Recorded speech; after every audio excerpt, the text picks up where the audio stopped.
আগে ভিডিও দেখি তারপরে কমেন্ট পড়ব।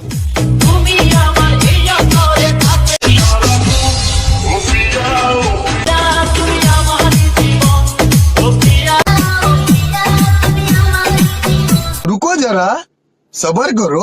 একদম অরিজিনাল দেশি আপেল। ওমা তুমি না খেয়ে ভিজে গেলে আমার ছোট ভাই দাঁড়িয়ে গেছে। বাচ্চাদের খাবার ঢেকে রাখবেন, ধন্যবাদ। ও তাই নাকি? আপনারা একটু দাঁড়ান, আমি 1 মিনিট ক্রোম থেকে ঘুরে আসি। কি বলছিস?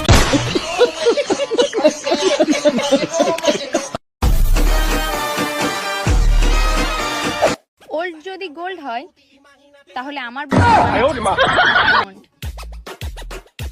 और यार शुरू करते हैं बिना किसी बकचोदी के। হ্যাঁ রে বোন, আমরাই শুধু খেলাধুলা বাদ দিয়ে ওল্ড আউট হয়ে গেলাম। ঠিক বলেছেন, অনেক আগে থেকে খেলা শুরু করেছে। প্রতিদিন দিনে 10 বার কেমন লাগে?